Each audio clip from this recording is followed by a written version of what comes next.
Shalom, selamat pagi Bapak Ibu, Saudara-saudari yang dikasihi Tuhan.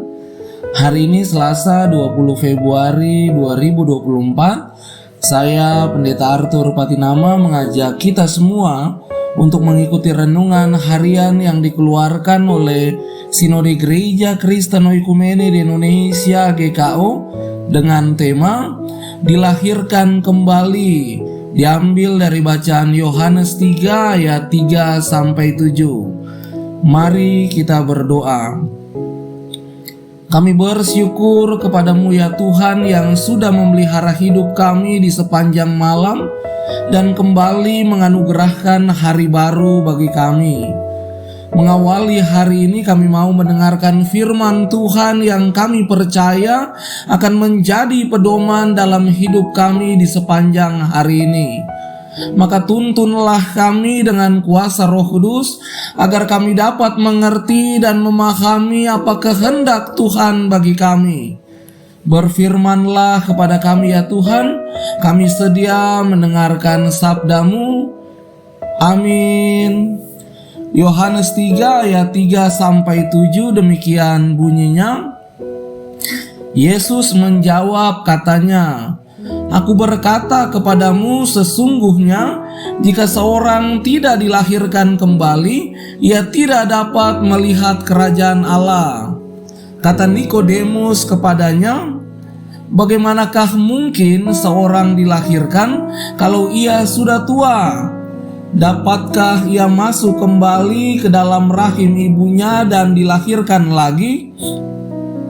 Jawab Yesus, Aku berkata kepadamu sesungguhnya jika seorang tidak dilahirkan dari air dan roh, dia tidak dapat masuk ke dalam kerajaan Allah.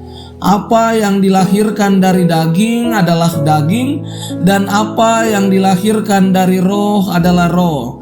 Janganlah engkau heran, karena aku berkata kepadamu, kamu harus dilahirkan kembali.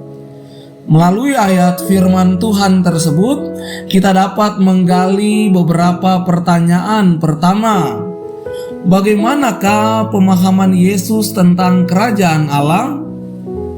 Bagi Yesus, kerajaan Allah dapat dilihat manakala seseorang dilahirkan kembali, yang artinya mengubah pemahaman yang selama ini keliru dan salah karena ketidakpercayaan pada Allah. Lalu, bagaimana Nikodemus melihat tentang kelahiran kembali? Nikodemus melihat dari kacamata lahiriah bahwa dilahirkan kembali itu sesuatu yang mustahil. Bapak Ibu Saudara-saudara yang dikasihi Tuhan, bacaan kita menjelaskan bahwa Yesus sementara berbicara dengan satu orang yang dari segi pengetahuan tidak diragukan lagi pengetahuannya. Tentang isi Alkitab tidak diragukan pengetahuannya. Ya, dia Nikodemus. Dia seorang guru Yahudi, bukan guru biasa-biasa. Ia seorang pemimpin agama Yahudi. Dia seorang anggota Sanhedrin. Ini berarti bahwa dia salah satu pemimpin dari agama Yahudi yang mempunyai pengambilan keputusan penting. Karena itu tidak diragukan pengetahuannya. Tetapi sementara itu Yesus mengajak dia untuk melihat sesuatu yang berbeda. Nikodemus berbicara dari apa yang dia tahu. Dia melihat semua yang Tuhan Yesus lakukan itu seperti ilmu yang dia pelajari. Dia berbicara tentang pengetahuannya. Tapi Yesus sementara membawa dia untuk menemukan sebuah proses bersama-sama dengan Tuhan. Relasi yang lebih dalam, bukan hanya sekedar tahu. Bapak Ibu Saudara yang dikasihi Tuhan, saya kira tidak diragukan pengetahuan kita semua tentang Yesus. Kita dapat banyak hal dan banyak informasi tentang Yesus.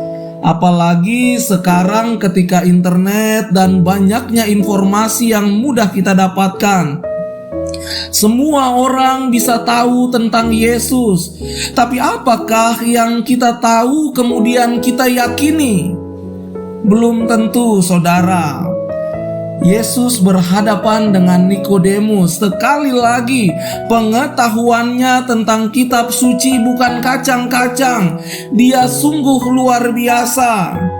Yesus sadar benar bahwa Nikodemus tahu banyak hal tentang kitab suci, tetapi sayangnya hidupnya tidak mencerminkan dari apa yang ia ketahui.